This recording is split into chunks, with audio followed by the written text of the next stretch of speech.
Hello, everybody.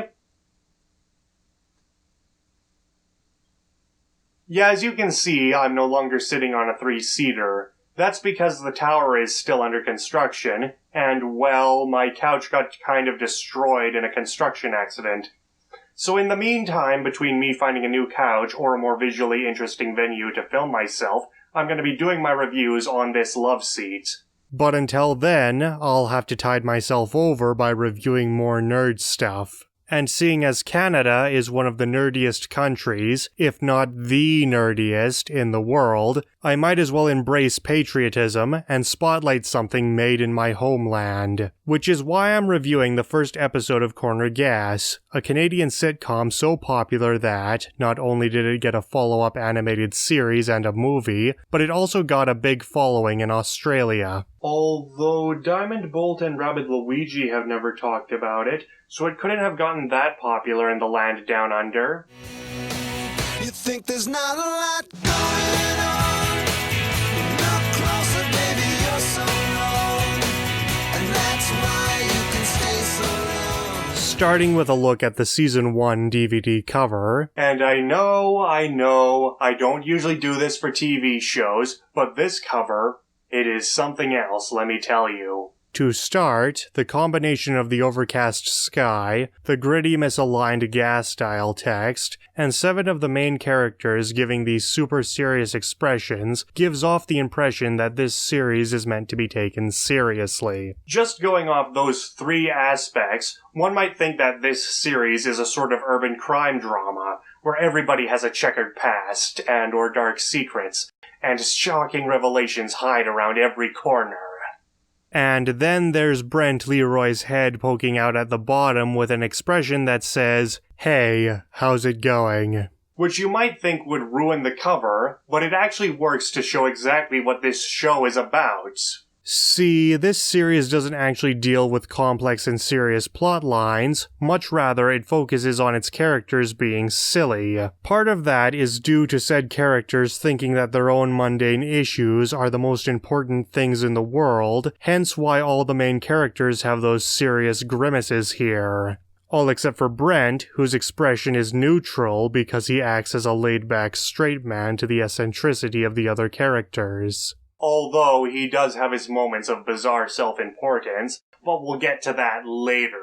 Back to the cover, even the coloring highlights just how seriously persnickety the characters in this show are. Brent, the normal one of the bunch, is brightly colored, which, seeing as this show is set in the sun-basked fields of Saskatchewan, paints him as being the most in touch with reality. Everything else has its colors desaturated or muted, not by a lot, but just enough to distinguish them from Brent with an air of serious self-importance. Even the Corner Gas logo, which is usually brightly colored. Speaking of, the episode opens on a close-up of said sign, with said bright colors, which the camera pans away from to reveal the titular shop and the aforementioned Brent Leroy, who owns and operates said gas station. Seen here partaking in one of Canada's greatest pastimes, being sarcastic. You know, I've never driven across Saskatchewan before. Sure is flat. There's lots to see, nothing to block your view. Like the mountains back there. They're, well, what the hell? I could have sworn there was a big mountain range back there. Must be thinking of a postcard I saw or something. Man, this is kind of flat. Thanks for pointing that out. Careful now, Brent. Get your witty remarks any sharper than that, and you'll take somebody's eye out. And yes, a lot of the humor in this show is loaded with sarcasm. Not unlike every other comedy show that I like, now that I think about it. Anyway, after that we get the OP, and despite how simplistic it is, this is one of those show openings that I'm going to have to devote an entire video to analyzing. Not because of any epic level foreshadowing or metatextual symbolism, but because the small details here actually make it worth a closer look. But for now, all you need to know is that it's nicely shot and edited, it's short, and all 8 of the main characters show up here. That, and the theme song, Not a Lot Going On by Northie Valenzuela, is great. Now, after the episode starts proper, we are introduced to Hank Yarbo. Oh, Brent, this coffee tastes terrible. And that's the episode's main plot, everybody! Well, to be exact, the main plot is that a newcomer to the town, Lacey, is working on opening up the cafe that adjoins Corner Gas, which is a great relief for the townsfolk, as they haven't had a good cup of joe since Lacey's late Aunt Ruby, who she inherited said cafe from, kicked the bucket. Of course, Hank, being the village idiot of the series, just has to go and get all paranoid about a new person in town. Is it so unreasonable to be curious about a new person in town? She's not a snob, is she? She's snobby? And does she have a criminal record? It's a reasonable question. She's not gonna change the place too much, is she? Turn it into one of those snooty Toronto restaurants and eateries? Does she do drugs? It's a valid inquiry. Brent, however, mocks Hank's raving paranoia, and for good reason. I just don't want everybody in town gossiping, you know? It was probably hard enough for Lacey to move from Toronto to Dog River, Saskatchewan. Plus everyone's comparing her to her Aunt Ruby. Those are big shoes to fill. And Hank, despite being all paranoid about this a moment ago, concedes to Brent's points. Okay, fine. But I think you're overreacting. I mean, Dog River's a good town. We'll give her a fair shake. Oh, I completely forgot to mention that the name of the town where this show takes place in is called Dog River. I really gotta work on explaining those things in my reviews. But yeah, the Dog River Howler.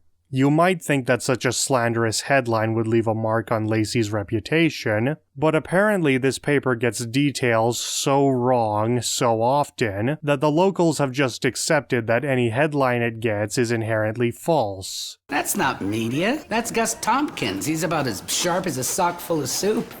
I don't think he's ever got a story right. Okay, kind of a bad example. Mostly because it's kind of a weak joke, since not everybody is gonna understand the internal logistics of how the NBA doles out franchise partnerships. Hell, I'm not even a fan of basketball, so not only did I probably get something wrong in that prior statement, but I also used to think that the joke was that the NBA headline was the one headline that the Howler actually got right.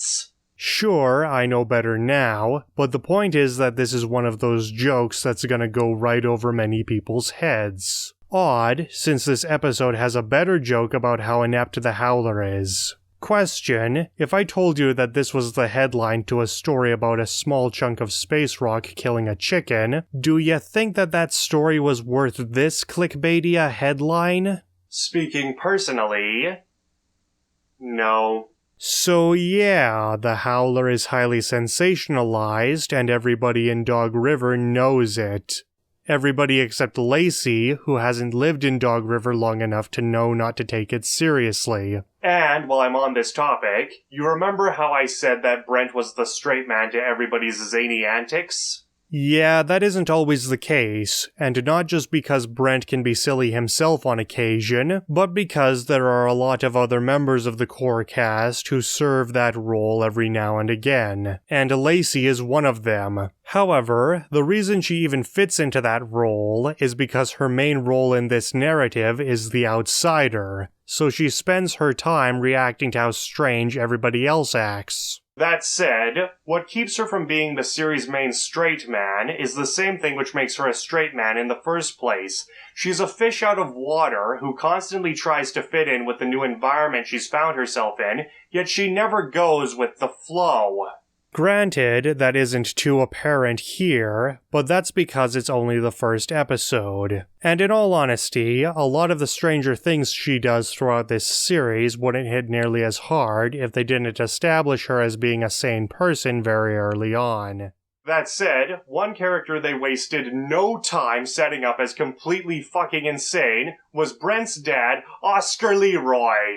What are you, in the show business now?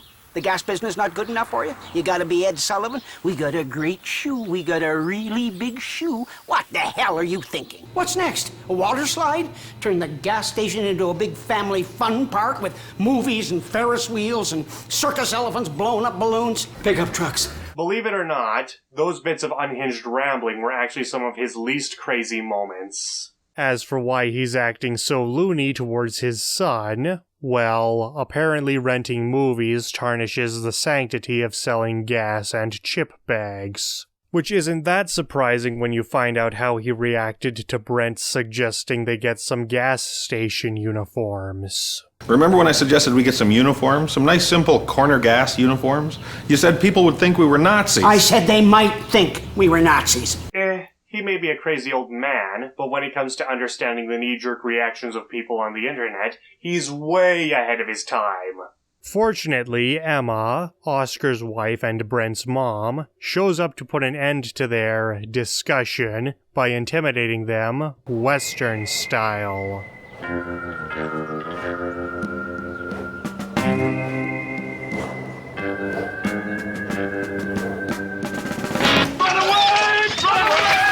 Wow, I gotta hand it to her. She got those boys running faster than the Flash. And all it took was a single motion. I mean, damn. And yet this isn't even her most impressive feat of badassery, though that only comes around later in the first season, so you'll have to wait a bit for me to spotlight it. In the meantime, I get to talk about the next two characters introduced in this episode, Davis and Karen. These two are the town's cops. The town's only cops. And seeing as next to nothing happens here, they have next to nothing to do. I mean, they hardly even do anything in this episode, aside from establishing their characters, that is. In short, both of them are equally persnickety as each other, albeit Davis is more laid back and naively childish, while Karen is more serious and stubbornly childish. Though Davis has seniority, so he's always car 1, regardless of which of the two cop cars he's driving. And that's how their subplot ends in this episode. What? Yup. Their presence in the first episode is so sub that it barely has any impact on the plot. And while that is disappointing, they do still have some good jokes. I'm in the surveillance zone, shielded by appropriate ground cover. You're by the bush. The surveillance bush. That, and the one bit of importance they have to the plot, is that they're responsible for getting Lacey to reintroduce the townsfolk to good coffee, albeit earlier than she was hoping, after which Oscar very reluctantly rents a movie from Brent. And seeing as Oscar is a tightly wound guy, I'm sure Brent will give him something nice and relaxing so that he doesn't freak out. Here you go. Jaws. It's a classic. What? It's not dirty or gross, is it? Yes, it is. It's about fishing. Well, I mean, he's not wrong. Not that the content of the movie actually matters, as Oscar doesn't even own a VCR, although he later realizes this and comes back to get one. It doesn't matter. In a million years, you'll never figure out how to hook that up to the TV. And that would be correct if he wasn't married to someone who's actually competent and knows how to operate a VCR. We use them at the church sometime. Well, great. Now he's gonna watch Prydak's favorite movie and get really weirded out by it. Emma, you set this up wrong.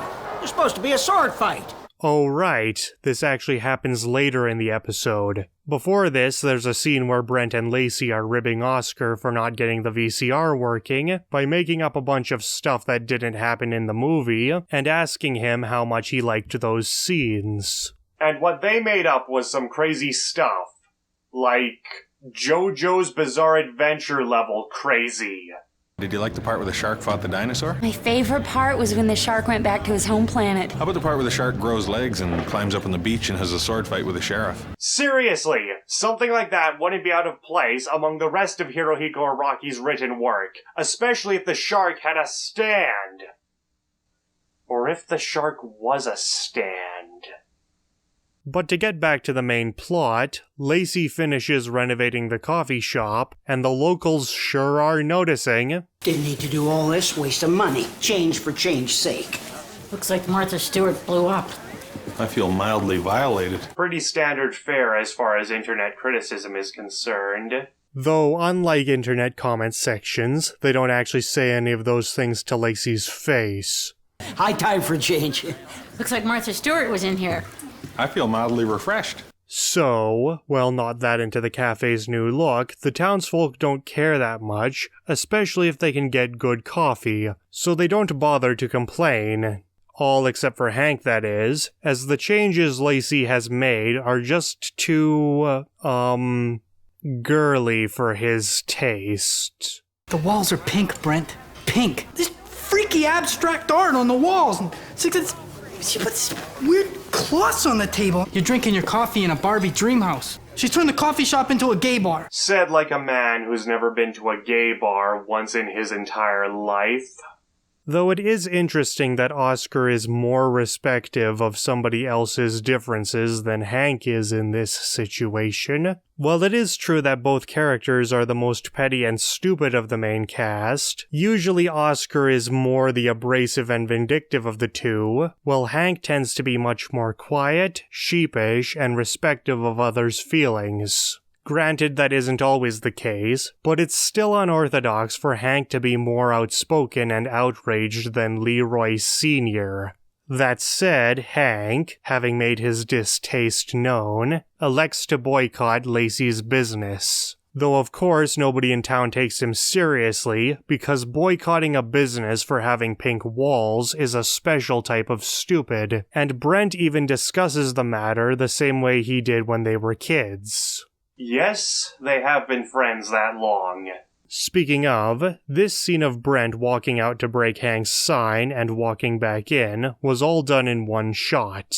A stylistic choice that works well for short, simple sequences like this, yet for some reason egotistical directors often misuse this, creating long, drawn-out sequences that only serve to show how overconfident that director is. Seriously, guys, if a sitcom that hardly takes itself that seriously is doing something better than your blockbuster film, you should really start taking notes. But anyway, Hank is not deterred by Brent's masterful negotiation skill, and he fully intends to continue his boycott. Which might mean something if one of his defining character traits wasn't being short on cash. Fortunately, Lacey is able to keep things from escalating by making her final change to the coffee shop, something which Hank can't even conceive of whining about, naming it after her late aunt Ruby. You did a real good thing here, Lacey. And with that, Lacey no longer has to worry about anybody boycotting her. Except not really. Remember how I said that, despite Brent being the straight man to the antics of the other characters, he could occasionally be just as persnickety as the rest of them? Well, just prior to the end of the episode, Lacey reveals that, unlike her aunt, she won't be serving hot dog-type foods. This unfortunately includes Brent's favorite food, chili cheese dogs. Which, when paired up with his primary color being a shade of blue, and having the personality of a smartass, makes three things that he has in common with Sonic the Hedgehog. But yeah, at the discovery of this mildly inconvenient news, Brent's petty self-importance bursts forth, and he immediately begins a boycott. Which is actually a great way of establishing that he can be just as strangely self-centered as the rest of the main cast, despite being the most rational one of the bunch. Not only because doing this boycott now, especially after having the most open interactions with Lacey, stands in perfect contrast to his prior behavior, but because it's also the punchline that the episode ends on. And you gotta hand it to Brent Butt, the series' main writer and the actor who plays Brent Leroy. It takes some balls to make your own character look like an ass as the final note of the first episode. Yes, seriously. The guy playing the main character not only has the same first name, but is also the main writer of the show. And while you would expect that to turn this show into a self-indulgent ego trip, that doesn't happen, and this show still has great writing and fun characters. Corner Gas, Ruby Reborn, is a great way to start a great series, and as such, I give it an 8 out of 10 both objectively and personally. Not only does this show look and sound nice, but a good comedy series needs good characters to function properly, and Corner Gas's characters are expertly written. You probably weren't able to tell due to my editor having to chop up the footage to avoid copyright problems, but every exchange they have is written and acted perfectly. Hell, it's likely a good thing that I had to cut back on the clips I used, as that gives you all more of an incentive to seek out this show for yourself. But on that note, me having the clips I used edited down.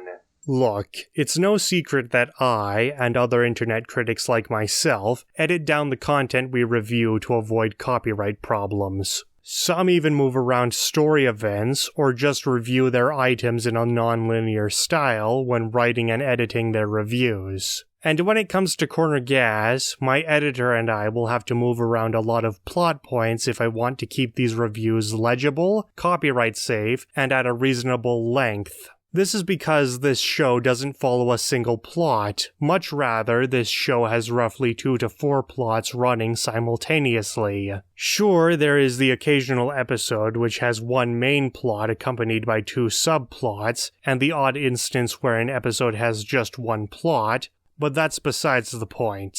Moving back to the subject of the show's characters, there is one thing about this episode and the rest of Season 1 that I don't like. You remember how I said that Karen and Davis have virtually no impact on this episode? Well, one of the main characters has an even worse problem with maintaining audience interest. That character being Wanda Dollard. What's that, I hear you ask? Why haven't I explained who Wanda is yet? Well, that's exactly the problem! Wanda is Brent Leroy's only employee at Corner Gas, and she has so little to do in this episode that I wasn't able to say anything about her until the analysis part of my review. And she has more screen time than the cops. By all accounts, it doesn't make sense. That's not to say that she doesn't have any moments that define her character. She does. The problem is that, throughout this episode, and practically every episode of Season 1, Wanda feels less like a main character, and more like a glorified side character. Which is a real shame, as not only is Wanda better written in every season after the first, but the actress who plays her, Nancy Robertson, is really talented as well. In fact, while I was writing this review, I took a look at her IMDb page, and it turns out there are a number of things she's starred in that I'm gonna have to review in the future. But yeah, apart from not focusing on all 8 main characters equally, does this episode have any other downsides? Well, the humor here isn't as good as it would be in later seasons, but since this is only the first episode, the cast and crew were probably still figuring things out. And apart from those 2 minor problems, everything about this episode is just as good as later season episodes. As it stands, the only other flaw I could think of is that, even though this show makes great use of dry humor, it isn't going to be everybody's cup of Tim's. Speaking of this show's humor, I would just like to inform you all that I'm immensely disappointed in you all for not making more internet memes out of this show. Seriously, this entire series is prime material for memes and funny videos, and yet hardly anybody even knows this show exists. I'm 7th Bracken, saying that, if there aren't any juicy new Corner Gas memes by the next time I upload a review, I'll just have to keep reviewing this series until you all get the message.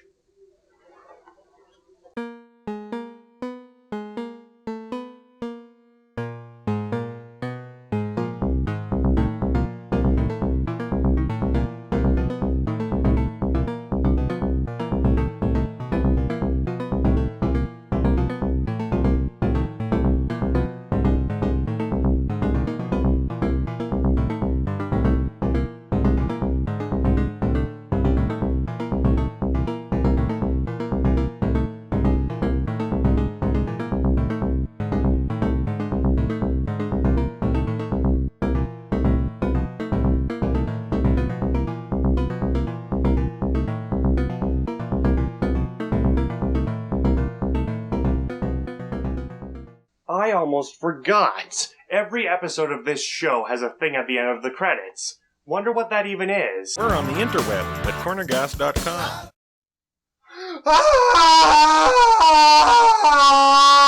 You're gonna make this poorly rendered animation a feature in my nightmares for the next couple weeks, aren't you? Obviously, Captain Stupid. Figured as much.